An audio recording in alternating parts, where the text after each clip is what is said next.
એક નવા વિડીયોમાં સ્વાગત છે મિત્રો તમારું. અત્યારે હું જે જગ્યાએ ઊભો છું તે છે પ્રોવિડન્સ ઝેન સેન્ટર. મારી પાછળ તમને એન્ટ્રન્સ દેખાતું હશે. અને આ જે જગ્યા છે એકચ્યુઅલીમાં કોઈ કોરિયન ઝેન ગુરુ હતા, તેમણે આ બનાવી હતી. તેમના દ્વારા ઇન્સ્પાયર થઈને આ જગ્યા બનાવવામાં આવી છે. રિટ્રીટ સેન્ટર છે આ. અને આ જગ્યાએ મોટેભાગે મેડિટેશન અને પ્રાણાયામ અને યોગા તેવી બધી પ્રેક્ટિસીસ થતી હોય છે. અને હું અહીંયા શા માટે આવેલો છું તમને આગળ આ વિડીયોમાં જણાવીશ. તે પહેલાં હું તમને આ ઝેન સેન્ટર બતાવું છું, અંદરથી કેવું દેખાય છે અને આજુબાજુના લોકેશનમાં કઈ કઈ વસ્તુઓ છે જોવાની, અહીંયા શું શું કરવાનું છે, કઈ કઈ એક્ટિવિટીઝ કરવાની છે તે તમને લોકોને બતાડું.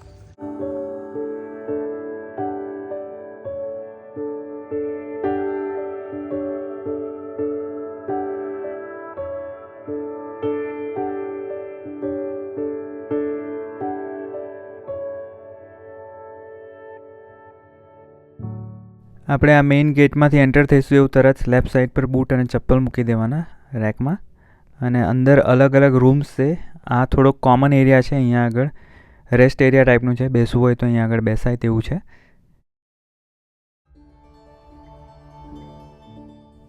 અહીંયા આગળ નાની લાઇબ્રેરી ટાઈપનું છે. તમે બુક્સ રીડ કરી શકો છો અહીંયા. આ બધાના રૂમ્સ છે અહીંયા આગળ. અને બીજા બધા રૂમ્સ બતાડું તે પહેલાં સૌથી પહેલાં આપણે નીચે જઈએ અને નીચે આપણે કિચનનો એરિયા તમને લોકોને બતાડું.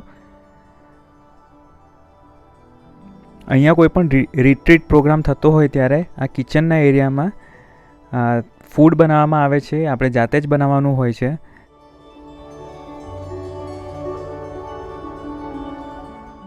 મોટાભાગે કિચનમાં જે નેસેસરી વસ્તુઓ એ બધી જ વસ્તુઓ છે. અને બાજુમાં ડાઇનિંગનો એરિયા છે. ખાસો મોટો એરિયા છે. અહીંયા આગળ લગભગ 25, 30થી 40 લોકો બેસી શકે તેટલો એરિયા છે અહીંયા આગળ. અહીંયાથી આપણે હવે ઉપર જઈશું અને ઉપર કેટલાક રૂમ્સ આવેલા છે અને મેડિટેશન હોલ્સ છે નાના.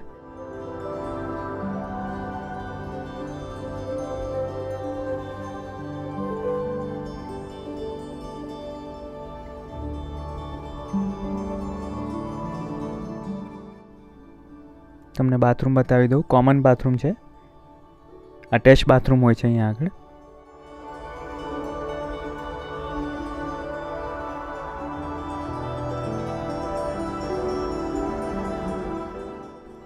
અહીંયા જે કોઈ પ્રોગ્રામ થતા હોય છે ત્યારે જે પાર્ટિસિપન્ટ હોય છે તેમને અહીંયા આગળ રૂમ આપવામાં આવતા હોય છે. આ એક નાનો મેડિટેશન રૂમ છે ઇન્ડિવિજ્યુઅલ પ્રેક્ટિસ કરવા માટે. ચાલો નીચે જઈએ હવે આપણે.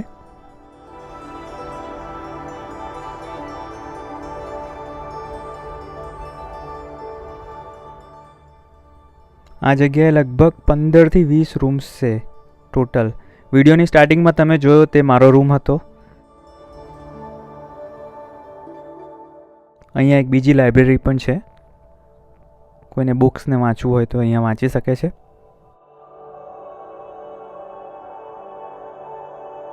તો મિત્રો, મેં આગળ તમને કીધું કે હું અહીંયા શા માટે આવેલો. તો હું અહીંયા આગળ 3 દિવસની સાયલન્ટ રિટ્રીટ પર આવેલો.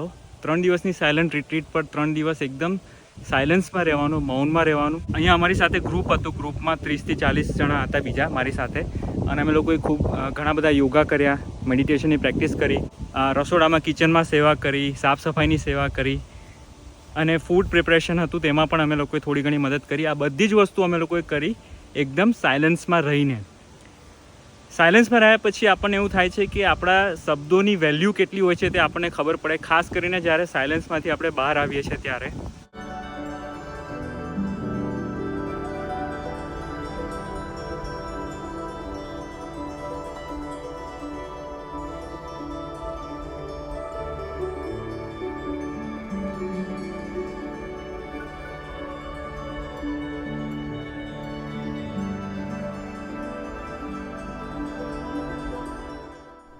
અહીંયા મને આ જાપાનીઝ મેપલ ટ્રી મળી ગયું જોવા. આ જાપાનીઝ મેપલ ટ્રીની ખાસિયત એ છે કે તે ખૂબ જ મોંઘું હોય છે. એનો પ્લાન્ટ તમે લેવા જશો તો લગભગ $1000 આજુબાજુ તમને પડશે. આ વિડીયોમાં આગળ તમને અમે જ્યાં આગળ યોગા અને મેડિટેશન કરતા હતા તેનો મેઇન હોલ બતાવીશ. અને આગળ એક ખૂબ જ સુંદર ટ્રેલ છે અને ત્યાંથી એક બીજું બિલ્ડિંગ છે. ત્યાં આગળ પણ યોગા અને મેડિટેશનનો ખૂબ જ સુંદર હોલ છે, તે પણ તમને બતાડીશ.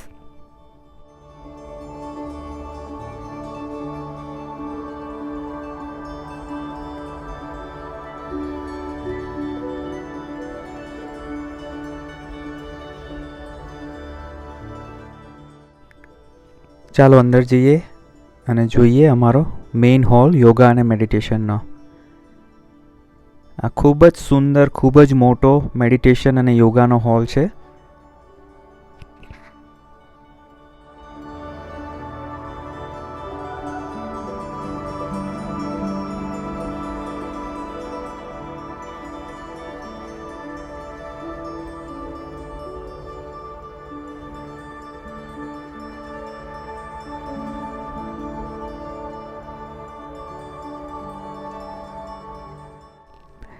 અહીંયા આગળ આ પ્રકારે ચાલવાની ખૂબ જ બ્યુટીફુલ સુંદર ટ્રેલ્સ બધી આવેલી છે, વોકિંગ ટ્રેલ્સ. ત્યાં આગળ તમે શાંતિથી જમીને ચાલી શકો છો.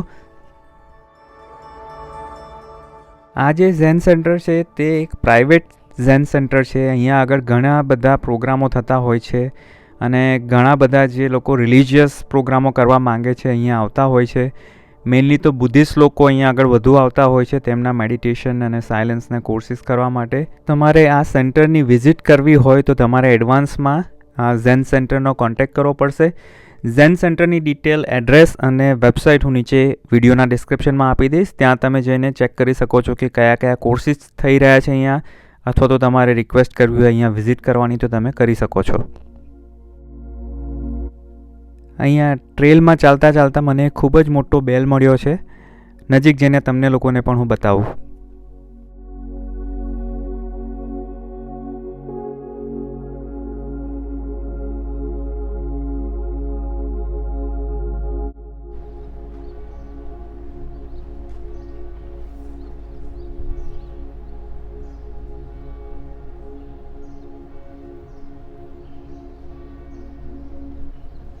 તો આ છે તે સેકન્ડ બિલ્ડિંગ અને અહીંયા આગળ પણ મોટો મેડિટેશનનો હોલ છે, રહેવા માટેના રૂમ્સ છે, કિચન છે અને બધી જ વ્યવસ્થા છે.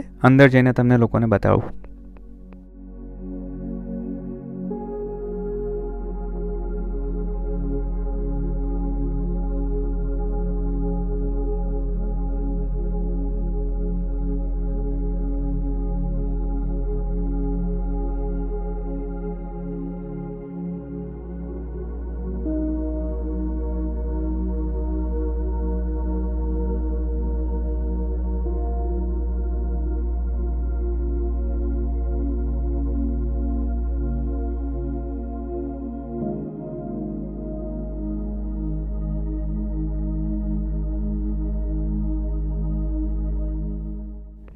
અહીંયા એન્ટર થઈએ એટલે સૌથી પહેલાં તો બૂટ ચપ્પલ રાખવાનું છે અને પછી આગળ જઈશું એટલે અહીંયા આગળ ટોટલ 3 બાથરૂમ મને દેખાઈ રહ્યા છે. 1, 2 અને 3. અને આ બાજુ રાઇટ હેન્ડ સાઈડમાં કિચન અને ડાઇનિંગનો એરિયા છે. આ થોડો નાનો એરિયા છે જે લાસ્ટ બિલ્ડિંગ હતું તેના કરતાં, પણ સફિશિયન્ટ જગ્યા છે. અહીંયા આઈ થિંક લગભગ 10 થી 20 માણસો રહી શકે તેટલી વ્યવસ્થા છે. અને આપણે અહીંયાથી સીધા જઈએ મેઇન મેડિટેશન હોલમાં.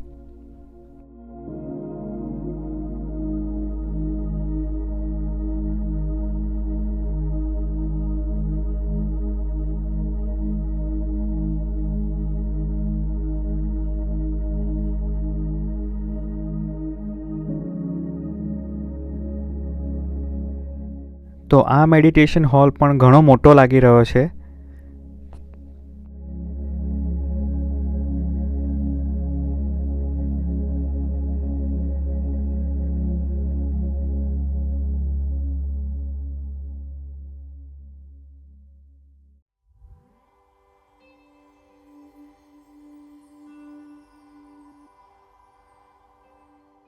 આશા રાખું છું કે આ પ્રોવિડન્સ ઝેન સેન્ટરનો એક નાનો વિડીયો તમને લોકોને ગમ્યો હશે.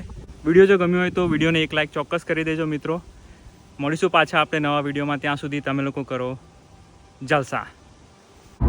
હવે જે લોકો વિડીયોમાં અહીં સુધી રોકાયા છે તે લોકો માટે ખાસ તો હવે આર્ટ ઓફ લિવિંગમાં આર્ટ ઓફ સાયલન્સનો આ મારો 9મો કે 10મો કોર્સ હતો. પહેલી વખત નથી મેં પાર્ટિસિપેટ કર્યું. અને એવરી ટાઈમ હું જ્યારે પાર્ટિસિપેટ કરું છું સાયલન્સના આવા કોર્સમાં કે 3 થી 4 દિવસ સુધી સાયલન્સ જ્યારે રાખવાનું હોય ત્યારે એવરી ટાઈમ મને અલગ અલગ અનુભવ થતા હોય છે. મેં તમને પહેલાં કીધું એમ શબ્દોની વેલ્યુ કેટલી છે તે સાયલન્સમાં ગયા પછી ખબર પડે છે. રોજિંદા જીવનની અંદર આપણે ઘણી બધી બાબતે એવી બધી વાતો કરતા હોઈએ કે એવી બધી મગજમાં વિચારો બધા ચાલતા હોય કે જે સારા ખરાબ સાચા ખોટા તેમાંથી જ ઊંચા નથી આવતા હોતા, ઘણીવાર એવું લાગે. પણ સાયલેન્સમાં ગયા પછી આપણને થાય કે ઊંચા શબ્દો વાપરવા, આપણે જે કંઈ પણ બોલીએ તે કામનું બોલીએ, લોકોને ઉપયોગી બને તેવું કંઈક બોલીએ. જે મોટા મોટા સંતો હોય છે, જેમ કે મહંત સ્વામી મહારાજ છે કે પછી શ્રી શ્રી રવિશંકરજી છે, તમે ક્યારેય તેમને ગમે તેમ વાત કરતા નહીં જોયા હોય. એમના મોઢેથી નીકળેલા એકે એક શબ્દ કામના હશે અથવા ઉપયોગી હશે સમાજ માટે. અને બિકોઝ હું હમણાં જ મૌનમાંથી બહાર નીકળ્યો છું એટલે વધારે વાતો નહીં કરું તમારી જોડે. વધારે વાતો તમારી જોડે હું નેક્સ્ટ વિડીયોમાં કરીશ. તો મને રજા આપો મિત્રો. થેન્ક યુ સો મચ મને આટલું સાંભળવા માટે. બાય.